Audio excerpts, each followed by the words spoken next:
আমি বলবো যে অপ্রয়োজনীয়ভাবে তারা কালক্ষেপণটা করেছে, কথা আমি বলতে বাধ্য হচ্ছি। দেখেন, খুব সহজ, অনেক কাঠখড় পোড়ানোর পরে কথাটা কি আসছিল, প্রথম সপ্তাহে ডিক্লেয়ার করবেন, তারপরে আসলো দ্বিতীয় সপ্তাহে, এবং আপনারাও সবাই লিখলেন যে 7 তারিখে সভা, তারপরে 8 তারিখ বা 9 তারিখে ঘোষণা হবে। এখনো পর্যন্ত সুনির্দিষ্ট করা যায়নি। এখন মানুষের মনে ধারণা যে রাষ্ট্রপতির সাথে 10 তারিখে দেখা করবে এরকম একটা, কিন্তু আজকে শুনলাম তাদের সচিব বললেন যে এরকম সুনির্দিষ্ট কোনো খবর আমার কাছে নাই, কোনটা জানি না। এরকমও খবর শুনলাম যে কি একটা নাকি রেকর্ড হবে ভাষণ, সেটাও সচিব বললেন যে রেকর্ড হবে শুনেছি, কিন্তু কি হবে সুনির্দিষ্ট জানি না। তো এইটা অপ্রয়োজনীয়, মানে এমনি মানুষের মধ্যে আমরা যতটুকু মনে করছি নির্বাচন হবে, মানুষ তো এটা বিশ্বাস করে না। এই ধরনের বক্তব্যগুলো কি ধোঁয়াশা তৈরি করছে? আমি সেটাই বলছি যে মানুষ তো কনফিউজ, তাদের কনফিউশন আরো বাড়িয়ে দিচ্ছে, এটা অপ্রয়োজনীয়। এবং এই কনফিউশন থাকলে হয় কি, কনফিউশনের সময় আপনি যে কোনো ইয়েস নো যেটাই করবেন মানুষ মনে করে হ্যাঁ জানতাম, মানুষ এটা কিন্তু সয়ে যায়। এটা একটা সাইকোলজিক্যাল এফেক্ট আছে। তো এখন এই ধরনের একটা সাইকোলজিক্যাল জায়গায় কেউ যদি করতে চায়, আমি পরিষ্কার করে বলি, পুরো দায় দায়িত্ব তাদের নিতে হবে। এই দায় কিন্তু জনগণ বা অন্যরা নেবে না, এবং এইটার জন্যে আগামীতে তাদের আরও বেশি জবাবদিহিতার মধ্যে আসতে হবে। আমি এইটুকু বলে থামলাম, এটা নিয়ে এখন মেলা কথা বলতে চাই না। আমরা চাই ঠিক আছে, যতটুকু হয়েছে দয়া করে একটা সুনির্দিষ্ট সময় ঘোষণা করে একটু আগে যাওয়ার কাজটা করেন। এবার আসি, আপনি যাদের কথা বললেন আমি তাদেরকে নিয়ে কোনো মন্তব্য করা দরকার হয় না, তবে একটা কথা খালি মন্তব্য করতে হয়, সেটা হচ্ছে এই যে দেখেন, লেভেল প্লেইং ফিল্ড, আমরা এই কথাটা আমি রিপিট করছি, এবং বিশেষ করে এখানে আরিজ আলমগীর, ওনাকে এর আগে হয়তো বলেছি, আজকেও বলি, আমরা গত বছর 24 সালের দ্বিতীয়বার যখন ইউনূস সাহেব আমাদেরকে ডাকলেন বাম গণতান্ত্রিক জোট, আমরা কিন্তু লিখিত একটা বক্তব্য দিয়েছিলাম 5 অক্টোবর, উনি আগস্টে দায়িত্ব নেওয়ার পরে। তখন আমাদের বক্তব্য ছিল যে নির্বাচন ব্যবস্থার আমূল সংস্কারের জন্য যা যা করা সেই কাজটা করে অবাধ নির্বাচনে যেতে হবে, কিন্তু সেই কাজটাই হয় নাই। কেন? ধরেন আমরা এই যে সম ফিল্ড যেটা বলে, এইটার জন্য ভোটে দাঁড়ানো এবং ভোট দেওয়ার সমধিকার চাই, কিন্তু ভোটে দাঁড়ানোর তো সমধিকার এখন নাই, যে আলোচনা অন্যরা কেউ করছে না।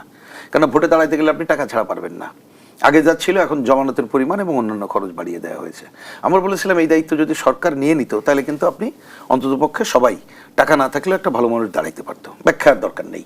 আর অন্যান্য যত সংস্কার করে নাই, এবং যে দলটির কথা বললেন, আমরা যেমন অনেক দিন ধরে বলছি, আপনার এইখানে বহুবার বলেছি, একটা ভালো নির্বাচনের জন্য অন্তত থেকে কয়টা সংকট থেকে নির্বাচনকে মুক্ত করতে হবে। তার একটা কি উল্টা করে এবার বলি, একটা হচ্ছে প্রশাসনিক কারসাজি, যেটা নির্ভর করবে সরকারের উপরে। আর একটা হচ্ছে নির্বাচনে সাম্প্রদায়িকতা এবং ধর্মের ব্যবহার, আর একটা হচ্ছে ভয়ের রাজত্ব বন্ধ করা, আর একটা হচ্ছে পেশি শক্তি এবং টাকার খেলা বন্ধ করা। এই যে 5টা সংকট থেকে মুক্ত না করতে পারবেন না। কিন্তু এই যে যাদের কথা বললেন, আমি তো দেখি এইবার নির্বাচন শুরুর আগেই সাম্প্রদায়িকতা এবং ধর্মের ব্যবহার ভয়াবহ নেমেছে। তারা তো নাকি বেহেশতের টিকিট দিচ্ছে, তারা বলছে যে একটা ধর্মের কথা বলে বলছে যে এরকম একটা বাক্স থাকবে। তাহলে তারাই তো লেভেল প্লেইং ফিল্ড ধ্বংস করেছে, এবং সরকারের উচিত তাদের বিরুদ্ধে ব্যবস্থা গ্রহণ করা, নির্বাচন কমিশনের। কারণ আমাদের এখনো পর্যন্ত আরপিওতে এই ধরনের মানে সাম্প্রদায়িকতার ব্যবহার, এগুলো কিন্তু নিষিদ্ধ। আমাদের বিভিন্ন যে এই যে মসজিদ, মন্দির, গির্জা, প্যাগোডা, এই সমস্ত জায়গায় যে কিন্তু এই ধরনের প্রচার নিষিদ্ধ, কিন্তু কেনা জানে তারা তো এগুলো করছে। সুতরাং তারা কি বললো এটা ব্যাপার না, আমি বলি যে তারা বরঞ্চ কতগুলো অপরাধ করেছে, সেই অপরাধের বিষয়ে এটা দেখা দরকার। আমাদের আরপিওতে এখনো পর্যন্ত যুদ্ধ অপরাধীদের কি বলে যে এই ধরনের নির্বাচনে অংশগ্রহণ নিষিদ্ধ আছে, সেইটা আমি মনে করি নির্বাচন কমিশন দেখবে। নির্বাচন কমিশনের আর একটা ত্রুটির অন্যতম মনে করি যে আরপিও, কারণ এগুলো তো আরপিও সংশোধন করে করা দরকার, কিন্তু তারা সে রাজনৈতিক দলগুলোর সাথে আলোচনা করে নাই। তো এখন আরপিও একটা প্রচার করেছে, কিছুটা সংশোধন করবে শুনেছি, আমরা লিখিত বক্তব্য তাদেরকে দেয়া আছে। আমি মনে করি এখনো সময় আছে, ঘোষণার আগে তার আরপিও আরও কিছু সংযোজন করে, আমি একটু আগে যে 5টা সংকটের কথা বললাম, তার মধ্যে প্রশাসনিক কারসাজিটা সরকারের উপরে নির্ভর করছে। আশা করি যে এখানে কোনো প্রশাসনিক কারসাজি থাকবে না, কিন্তু অন্য কয়টা নির্বাচন কমিশন আরপিওর জায়গায় আসুক। আর সরকারকে এই কথা না বললেই হচ্ছে না, ইতিমধ্যে সরকার কিন্তু তার নিরপেক্ষতা প্রমাণ করতে পারে নাই, যার জন্য আমরা অনেকদিন বলেছি, এবং 14ই নভেম্বর কমিউনিস্ট পার্টির সমাবেশ থেকে আমরা পরিষ্কার করে বলেছি যে নির্বাচন হইতে হবে নির্দলীয়, নিরপেক্ষ, তদারকি সরকার অধীনে। এবং ইউনূস সাহেবকে বলেছি আপনি নিজেকেই প্রশ্ন করেন আপনি নিরপেক্ষ কিনা। তারপরে বলেছি আপনি আপনার যে প্রিয় 3টা দল, এই 3টা দলই কিন্তু যে উপদেষ্টা পরিষদ, সেই উপদেষ্টা পরিষদের সম্পর্কে পরস্পর অভিযোগ করেছে। কে বলছে ওরা নিরপেক্ষ না? নিরপেক্ষ না। আমরা বলছি ঠিক আছে, আমাদের কথা শোনার দরকার নেই, আপনার প্রিয় দলগুলোর কথা শুনে যারা এই উপদেষ্টা পরিষদের নিরপেক্ষ না তাদেরকে বিদায় করে আপনি নির্বাচনকালীন সময় নিরপেক্ষ ব্যক্তিদের করেন। আর আরপিও তো আর একটা সংশোধনী কেন করছে না জানি না, এখন একটা ধোঁয়াশা রাখছে যে আপনি জানেন যে সরকারি চাকরি থেকে বিদায় নেওয়ার পরে মানে অবসরের পরে 3 বছরের মধ্যে নির্বাচন করা যায় না। আমাদের বেসরকারি উচ্চ পদে থেকেও বিদায় নিলে এরকমের আছে। আমাদের অতীতে কোনোদিন তত্ত্বাবধায়ক সরকারের অধীনে থাকার পরে কেউ নির্বাচন করে নাই। তো এখন আমরা বলেছি আরপিও তো এটা আনা উচিত যে যারা এখন উপদেষ্টা আছে বা এই ধরনের পদে আছে এইবারের নির্বাচনে তারা অংশ নিতে পারবে না, এমনকি নির্দিষ্ট করা উচিত আগামী 5 বছরের আগে তারা নির্বাচনে অংশ নিতে কিন্তু পারবে রহিম না। হোসেন প্রেসিডেন্ট সেটাই প্রশ্ন করা রেখে দরকার বলে আমি আমরা জনাব মনে আনিস করি। আলমগীরের কাছে যেতে চাই। ধরে নিলাম যে উপদেষ্টাদের নির্বাচনে অংশগ্রহণে কোনো আইনি বাধা নেই, কিন্তু নৈতিক বাধা রয়েছে কিনা আমি সেই প্রশ্নটি আপনার কাছে রাখছি। পরবর্তী অংশে নিশ্চয়ই ফিরবো, উত্তরটি নিব। ধন্যবাদ জানাচ্ছি এ পর্যায়ে জনাব আনিস আলমগীর। নির্বাচনের ক্ষেত্রে 5টি সংকটের কথা তুলে ধরেছে রহিম হোসেন প্রিন্স, এবং উল্লেখযোগ্য 2টি সংকট যদি আমি আপনাকে জানাই, সেটি হচ্ছে যে প্রশাসনিক কারসাজি এবং রাজনীতিতে ধর্মের ব্যবহার। আমরা যেটি দেখছি যে 5ই আগস্টের পর রাজনীতিতে আমরা দেখেছি যে আশঙ্কাজনক হারে এই বিষয়টি বেড়েছে, এবং আজও কিন্তু বিএনপির স্থায়ী কমিটির সদস্য সালাউদ্দিন আহমদ অভিযোগ করেছেন একটি দল ধর্মের নামে ট্যাবলেট বিক্রি করে জনগণের সঙ্গে প্রতারণা করার পরিকল্পনা করছে। তাদের জনগণ এরই মধ্যে জেনেছে, তাদের মুখোশ উন্মোচিত হয়েছে। রাজনীতির সাথে ধর্ম কিভাবে জড়িয়ে গেল? রাজনীতির সাথে তো ধর্ম মোটেও জড়ানো উচিত না, কিন্তু রাজনৈতিক দলগুলো করেছে, ধর্মভিত্তিক রাজনৈতিক দলগুলো এই সুযোগটা নিয়েছে। আগের আরপিওতে কিন্তু এগুলো ক্লিয়ার ছিল না, যে স্ট্রংলি ওদেরকে বাধা দেওয়া হয়েছিল। এখন তারা তাদের গঠনতন্ত্র পরিবর্তন বলেন বা নিজেরা যা ইচ্ছা তা করতে পারতেছে। এটাতে কি হয়? এটাতে মানুষ মনে করে যে এই ধর্মের সঙ্গে রাজনীতির সাথে বোধহয় ধর্মের সম্পর্ক আছে। তাতে করে তারা বিভ্রান্ত হতে পারে যে ধর্মকে রাজনীতি মনে করতে পারে। সবচেয়ে ক্ষতি হচ্ছে ওইটা, ধর্মকে তারা রাজনীতি মনে করতে পারে যেরকম করে যাচ্ছে। কিন্তু এগুলো কার কথা কে শুনে? সরকার নিজে তো এগুলোকে দিচ্ছে, মানে এনকারেজ করছে। যে ফ্রেন্স ভাইরা যে বৈঠক করলেন, এখানে দেখেন আপনি কতগুলো ইসলামিক দলগুলোকে দাওয়া দেওয়া হয়েছে, আর প্রগতিশীল রাজনৈতিক দলগুলোকে কোনো দাওয়াতেই দেওয়া হয় নাই। 52-55টা দল ছিল, তার মধ্যে ইসলামিক দল একটাও বাদ নাই। সব হুজুরেরা ওইখানে গেছে, পোলাও কোরমা খাইছে বসে বসে ওনাদের সাথে একসাথে। তো এখন সেই তাহলে তাদের ভয়েসটা তো এখানে আছে।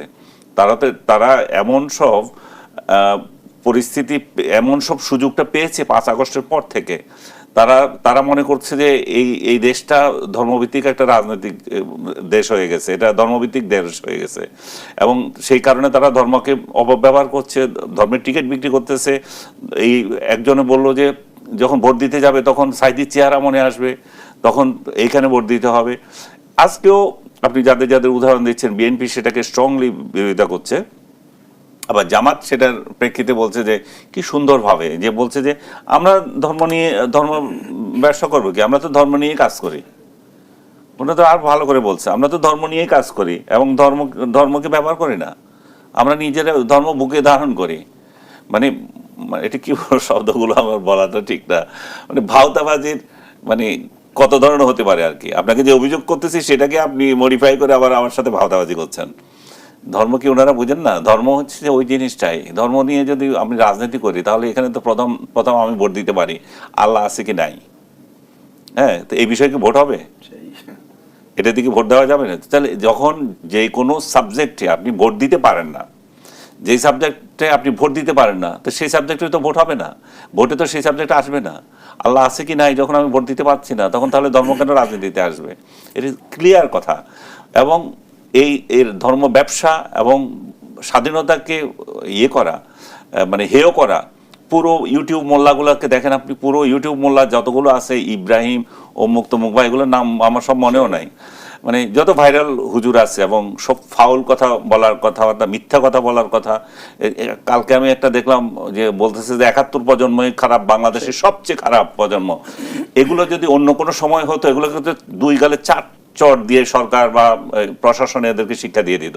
কিন্তু এখন কে দেবে? কেউ তো এদেরকে কিছু বলছে না। এদেরকে বলছে না বলেই তো এরা এই আশকারা পাচ্ছে এবং এই ধরনের কথাবার্তা বলতেছে, এবং ধর্মকে ব্যবহার করে ধর্মের টিকিট বিক্রি করে ভোট করার জন্য চাইতেছে। এবং বর্তমান সময় যেটা লক্ষ্য করা যাচ্ছে জনাব আনিস আলমগীর, যে আপনি ইতিহাস তুলে ধরলে আপনাকে স্বৈরাচারের দোষর আখ্যা দেওয়া হচ্ছে। এই তো পুরানা বিষয়, স্বৈরাচারের দোষর তো চলতেই আছে, কারণ আর কিছু তো পায় না, আর কি করবে? কারণ যখন কোনো যুক্তি দিতে পারবে না, তখন একটাই তো জিনিস পায়, এই তো স্বৈরাচারের দোষর। কিন্তু সেই স্বৈরাচারের দোষর যে ওই স্বৈরাচারের বিরুদ্ধে কতবার বলেছে সেগুলো কিন্তু আর দেখবে না।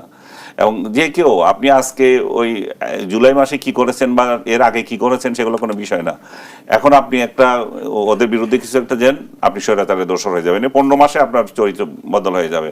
আপনি দেখলেন না এক প্রেজেন্টার এত কান্নাকাটি করলো পানি পানি করে যে যমুনা টিভিতে, এবং সেই সময় তাকে আক্রান্ত করা হলো জুলাইয়ের পক্ষের লোক হিসাবে, তাকে আওয়ামী লীগ সহ আক্রমণ করলো। আবার সে যখন মুক্তিযুদ্ধের কথা বলছে, সে যখন বঙ্গবন্ধুকে অপমানের বিরুদ্ধে কথা বলছে এক রাজাকারকে, তখন বলতেছে যে এই তো বড় ইয়ে হয়ে গেছে এখন স্বৈরাচারের তার মানে দোষ। কোনো মন্তব্য কারো বিপক্ষে গেলেই কিন্তু আক্রমণের শিকার হচ্ছে, আক্রমণের শিকার হয়ে যাচ্ছে, এবং এগুলা এই সরকারের আমলে হচ্ছে। এর আগের আমলেও হয়তো, কিন্তু এই ট্যাগ দেওয়াটা একটু কম ছিল। এখন সবচেয়ে বড় নগ্ন ট্যাগ হচ্ছে ওইটা যে অমুক ওই টেলিভিশনে যায় কেন, ওই প্রেজেন্টার ওই থাকতে পারবে না, নতুবা ওই টেলিভিশনকে ইয়ে করে দেব। কে তোরা? তোরা পলাতক কিছু ইউটিউবার, তোরা দেশ থেকে পালিয়ে গেছিস, চোর বাটপার কতগুলা। তো তোরা নিজেরাই যখন অনৈতিক কাজে লিপ্ত হয়ে এই দেশ ছেড়ে চলে যেতে হয়েছে, এই দেশে যারা আছে, এই দেশে যারা টেলিভিশনে যাচ্ছে, এই দেশে যারা অ্যাঙ্করিং করছে, এই দেশের মানুষের পক্ষে যারা কথা বলছে, এরা তো প্রত্যেকটা বীর পুরুষ। তোদের মতো তো পলাতক কেউ না।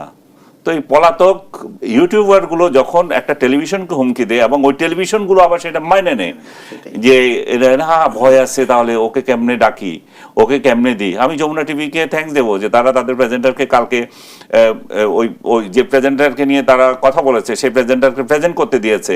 এটাই হচ্ছে সবচেয়ে বড় থাপ্পড়, এদের দুই গালে চারটা থাপ্পড় দেওয়া, যে ওদেরকে দেখিয়ে দিয়েছে তোরা হচ্ছে লাফাঙ্গা, তোরা হচ্ছে রাস্তার পাবলিক, টোকাই, তোরা এক একটা টোকায় বিদেশে পলাতক ভিউ ব্যবসা করিস। তোদের কথায় কোনো একটা টেলিভিশন কেন চলবে? তোদের কথায় কোনো একটা টেলিভিশনের ম্যানেজমেন্ট কিভাবে চলবে, তারা কাকে গেস্ট আনবে না আনবে, কোন কথা বলবে প্রেজেন্টার, সেটা তোরা কিভাবে নিয়ন্ত্রণ করবি? তোরা কোন হনু হয়ে গেছিস? তোরা যদি এতই বড় হয়ে যাচ্ছিস দেশে। আলমগীর, যে বিভিন্ন বিষয়কে কেন্দ্র করে ইস্যু তৈরি করা হয় এবং দেশকে অস্থিতিশীল করার এক ধরনের পায়তারা চলে, এর পেছনে কোনো অসৎ উদ্দেশ্য কাজ করছে কিনা সে প্রশ্নটি আমি আপনার কাছে রেখে বিরতিতে যেতে চাই। বিরতির পর ফিরছি। দর্শকদের সাম্প্রতিকের এই পর্যায়ে একটা বিরতি নিচ্ছি, সাথেই থাকুন। আবারও আমন্ত্রণ, আপনারা দেখছেন দেশ টেলিভিশনের নিয়মিত আয়োজন দেশ সাম্প্রতিক, নিবেদন করছে আড়াইল অ্যাঙ্গেল, চ্যানেল আর স্কোয়ার বার। আমরা আবারও ফিরছি আলোচনায়। জনাব আনিস আলমগীর, যে প্রশ্নটি রেখে বিরতিতে গিয়েছিলাম, আমরা সাম্প্রতিক সময়ের ঘটনা যদি তুলে ধরি, যে কোনো বিষয়কে কেন্দ্র করে আমরা দেখছি ইস্যু তৈরি হয়ে যাচ্ছে, উস্কানি দেওয়া হচ্ছে এবং দেশকে অস্থিতিশীল করার এক ধরনের ষড়যন্ত্র কিংবা পায়তারা চলছে। ঠিক কি উদ্দেশ্যে? দেশের না দেশের বাইরের লোকজন। আমরা অভ্যন্তরীণ সংকট তো দেখছি। অভ্যন্তরীণ সংকট যেটা হচ্ছিল সেটা অনেকটা কেটে উঠেছে। এখন নির্বাচনের দিকে ধাবিত হচ্ছে লোকজন, যারা আগে এগুলা মবে ব্যস্ত ছিল, এরা ইলেকশন মুখী হয়েছে। এখন তারা আমি মনে করি যে ফেব্রুয়ারিতে ইলেকশন যে হচ্ছে এটা তারা এখন বুঝতে পারছে যে ফেব্রুয়ারিতে বোধহয় ইলেকশন হবে, এখন আর এগুলো করে ইয়ে লাভ নেই। মব চলতেছে সত্য, কিন্তু রাজনৈতিক দলের যে সাঙ্গপাঙ্গরা যেগুলো করতো এটা একটু কমছে। আর বিদেশ থেকে অনবরত আছে, কারণ এরা চাচ্ছে বিদেশে যারা বসে আছে তাদের মধ্যে দুই ধরনের লোক আছে। একটা হচ্ছে যে আপনার বিগত সরকারের লোকজন আছে, তারা দেশকে অস্থিতিশীল করতে পারলে তারা মনে করে যে তাদেরকে ছাড়া যেহেতু ইলেকশন হচ্ছে, এই ইলেকশনটা না হোক এবং দেশের মধ্যে যত অশান্তি থাকে সেটা তাদের ক্রেডিট যায়। তারা মনে করে যে সেটা তাদের নেত্রী নাই বলে দেশ কত মানে অচল অবস্থায় আছে সেটা একটা দেখানো যায়। এবং সত্যিকার অর্থে তাদের নেত্রী নাই বলে যে কিছু ঘটনা ঘটছে না তাও না, সেরকম কিছু হচ্ছেও। আগে বিগত সরকারের যে দুর্বলতা ছিল, দুর্বলতাগুলো ছিল যে সে ইলেকশন দেয় নাই, সে অগণতান্ত্রিকভাবে রয়ে গেছিল। কিন্তু রাষ্ট্র পরিচালনায় আর যে সমস্ত ব্যারোমিটার আছে সেই জায়গায় তার ক্রেডিবিলিটি বর্তমান সরকার থেকে বেশি আছে, এখনো পর্যন্ত আছে। আপনি আইন শৃঙ্খলার পরিস্থিতি বলেন, অন্যান্য বলেন, মানুষের চাকরি বাকরির কথা বলেন, অর্থনৈতিক প্রাণচাঞ্চল্য বলেন, এগুলোতে বিগত সরকারের সাথে তুলনা করলে মানুষ হতাশ। কিন্তু আরেকটা শ্রেণী আছে অস্থিতিশীল করার জন্য, সেটা হচ্ছে এই ভিউ ব্যবসায়ীগুলা, যে বাংলাদেশ থেকে পলাতক কিছু ভিউ ব্যবসায়ী। ওরা চায় যে বাংলাদেশটা যদি অস্থিতিশীল থাকে, ওরা 2 দিন পর একদিন পর সারাদিন সোশ্যাল মিডিয়াতে ভিউ ব্যবসা করবে, এবং এই ভিউ ব্যবসা হিউজ টাকা, এবং ওই টাকার লোভে তারা এগুলা করতেছে, তারা অন্য কিছু না। এবং তারা দেখাতে চায় তারা কত বড় শক্তি, একটা কত বড় হাবিল কাবিল লোকজন এগুলা। তাদেরকে যে সরকার কেয়ার করছে না যে কি অন্যায় করছে সরকার, এবং সরকারের উচিত ছিল যে 5 আগস্টের পরে একটা নিউ ইয়র্কে, একটা প্যারিসে প্লেন পাঠানো, এদেরকে নিয়ে আসার জন্য, যে তোমরা তো বিরাট অনেক কিছু করে ফেলেছো, তোমাদেরকে এখন এই দেশে এনে একটু সংবর্ধনা দেবে, এবং তারা এয়ারপোর্টে কিছু সংবর্ধনা পাওয়ার আশা ছিল তাদের। এই যে আমি আরো একদিন বলছি, আয়াতুল্লাহ খমেনি যখন ইয়েতে ছিল, প্যারিসে ছিল, যে ওইখান থেকে সে সরকার বিদ্রোহ পরিচালনা করেছিল, তার দলকে ইরানে বিপ্লব করেছিল, বিপ্লবী নেতা ছিলেন, তারপরে উনাকে প্ল্যান করে আনা হলো, উনি আসলেন, উনি সেই ঐতিহাসিক বক্তৃতা দিলেন এবং দেশের ক্ষমতা গ্রহণ করলেন। এই আমাদের এই টোকাইগুলো মনে করছে যে তারা প্যারিসে বসে আছে, তাই বোধহয় তারা বিরাট বিরাট ইয়ে হয়ে গেছে, এটাকে বললে বিপ্লবী হয়ে গেছে, বুদ্ধিজীবী হয়ে গেছে। তাদেরকে সরকার অবমূল্যায়ন করছে, তাদেরকে সরকার যেহেতু অবমূল্যায়ন করছে, এই জন্য ইউনূসের 14 গোষ্ঠী উদ্ধার করছে, তারা বিএনপি 14 গোষ্ঠী উদ্ধার করছে, করতে করতে এখন আর কিছু পাচ্ছে না, এখন জামাতের পা চাটতেছে। তো মনে করতেছে যে জামাত যদি আসে তাহলে ওদেরকে বোধহয় কিছুটা পাত্তা দিতে পারে, এদের জন্য বোধহয় প্লেন পাঠাতে পারে, আদারওয়াইজ কোনো সম্ভাবনা দেখছে না। সো সিম্পলি দেশটাকে অস্থিতিশীল করার জন্য এবং জামাতের পা চাটার জন্য এবং নিজেদের ইগোকে টিকিয়ে রাখার জন্য তারা দেশকে ধ্বংস করার তালে আছে। ধন্যবাদ জানাচ্ছি জনাব আনিস আলমগীর। রহিন হোসেন প্রিন্স, উপদেষ্টাদের নির্বাচনে অংশ নিতে বর্তমান সময় আইনি কোনো বাধা নেই, কিন্তু বর্তমান বাস্তবতায় আমরা দেখছি ক্ষমতায় রয়েছে অরাজনৈতিক অন্তর্বর্তী সরকার, দল নিরপেক্ষ সরকার।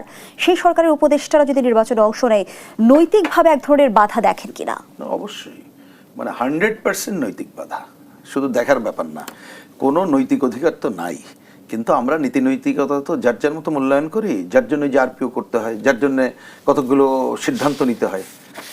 এই কারণে আমি আগেই বলেছি যে এখনো সময় আছে, এই সিদ্ধান্ত নেওয়া উচিত, বা উপদেষ্টা পরিষদও নিতে পারে, তারা নিয়ে বলুক যে এইখানে যারা আছে কেউ নির্বাচন করতে পারবে না আগামী নির্বাচন পর্যন্ত না। আমি মনে করি যে অন্ততপক্ষে 5 বছরের জন্য, কারণ আগামী নির্বাচন কোনো কারণে অল্প কয়েকদিন পরে হলো, তাহলে তো সেই সুযোগে দেওয়া উচিত না।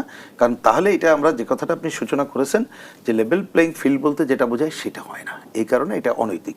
আমি প্রসঙ্গকে একটু রেসপন্স করি নির্বাচনের সময়ের জন্য, কারণ আগের সময় নিয়ে সব কথা তো আর অত সবসময় বলারও জরুরি না।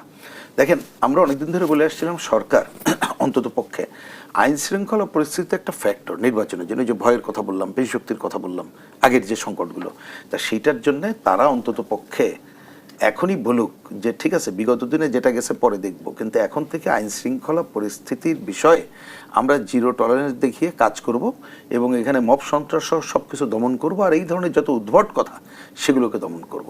সেটা তারা করছে না। যেমন এইখানে আমি আজকে তো পরিষ্কার করে বলি, যেটা আনিস আলমগীর খুবই কারেক্টলি বললেন, যেমন আমিও আমাদের কাছে তো অনেক সময় দেখতে পাই না এখন, এই কি বলে হোয়াটসঅ্যাপে বা মেসেঞ্জারে আসে, দেখলাম একজন এই যে ওয়াজ কারণ নামধারী, সে 71-এর প্রজন্মকে যেভাবে কথা বলছে, এইটা যদি এই সরকারই তো দায়িত্ব প্রতিহত করা, তো এইটা তো করতে হবে।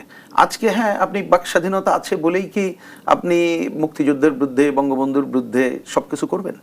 এই কথা তো আমি এই সরকারকে বলি, এটা একেবারে আমি দোষারোপ করেই বলছি। 5ই অগাস্ট অভ্যুত্থানের সময়ে আমরা কমিউনিস্ট পার্টি এবং বামপন্থীরা যে স্টেটমেন্ট দিলাম, কারণ এটা তো একটা আমাদের বিজয়ের বিষয়, এবং আমরা বলেছিলাম পূর্ণ গণতান্ত্রিক অধিকার প্রতিষ্ঠিত না হওয়া পর্যন্ত সংগ্রাম অব্যাহত থাকবে।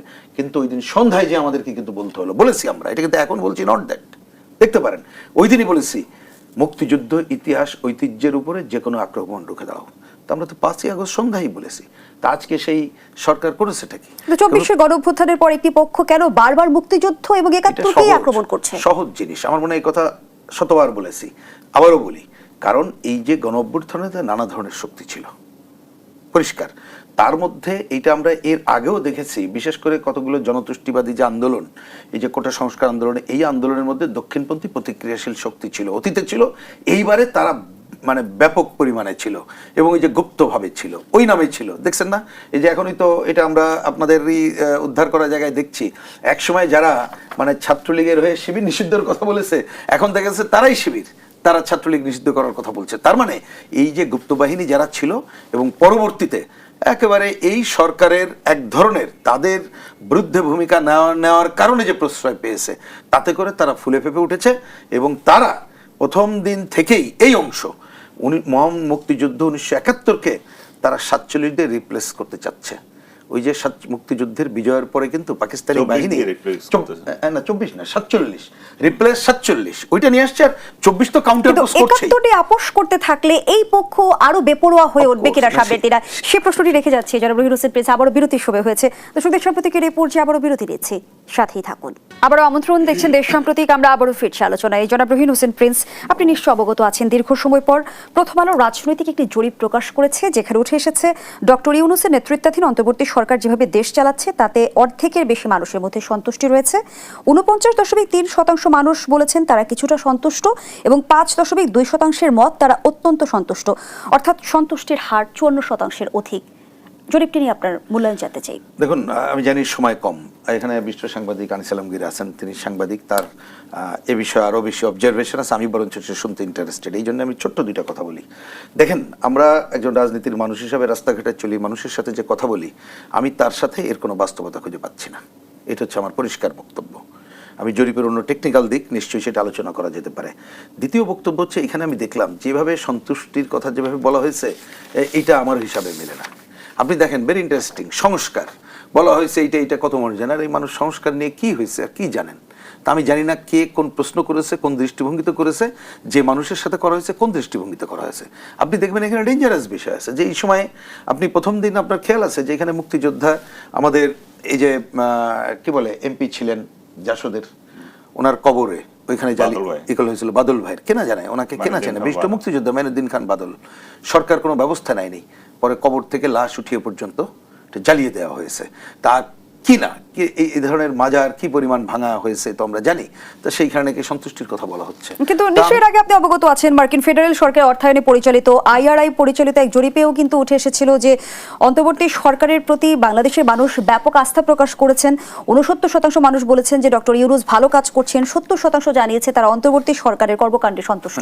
ওই IRI কথাটা নিয়ে ওই পত্রিকায় তখন আমরা দেখেছিলাম যে শেখ হাসিনার যখন কি বলে যে তার সমর্থন নিচের দিকে নামছে, তখন তারা এই কথাই বলতো। সুতরাং এইটা আমি ওইটাকে গুরুত্ব দিই না, বরঞ্চ আমি একটা মন্তব্য পরিষ্কার করে বলি, আমি বরঞ্চ দেখি এইখানে মানুষের কাছে যে যদি ওই ধরনের কথা নিয়ে আসা হয়, তাইলে কি ভয়ের পরিস্থিতি এমন, সে ভালোকেও বা মানে ভালো না থেকে বলছে হ্যাঁ আসি ভালো, সেটাই বলছে। বরঞ্চ আমি সেই প্রশ্ন করতে চাই এবং আমি বরঞ্চ আজকে প্রশ্ন তুলতে চাই যে এই ধরনের জরিপ পুরো পরিস্থিতি এবং মানুষকে বিভ্রান্ত করা হচ্ছে কিনা এবং বিশেষ কোনো উদ্দেশ্য প্রণোদিত কিনা, সেটা বরঞ্চ আমরাও একটা পাল্টা জরিপ করে, একটা রাজনীতির মানুষ হিসেবে একটা পাল্টা জরিপ করব এবং সেটা আমরা খুঁজে দেখব। ধন্যবাদ জানাচ্ছি জনাব রহির হোসেন প্রিন্স। জনাব আনিস আলমগীর, প্রথম আলোর জরিপ উঠে এসেছে 63% উত্তরদাতা ধর্মীয় সহিষ্ণুতা রক্ষায় সরকারকে কৃতিত্ব দিয়েছেন। কি বলবেন এই বিষয়টি নিয়ে?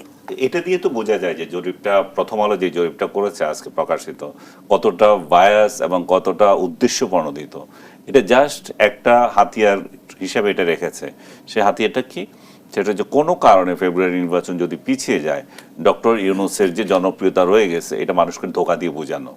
কিন্তু উনার যে জনপ্রিয়তা তলানিতে নেমেছে এটা উনি খুব ভালো করেই জানেন।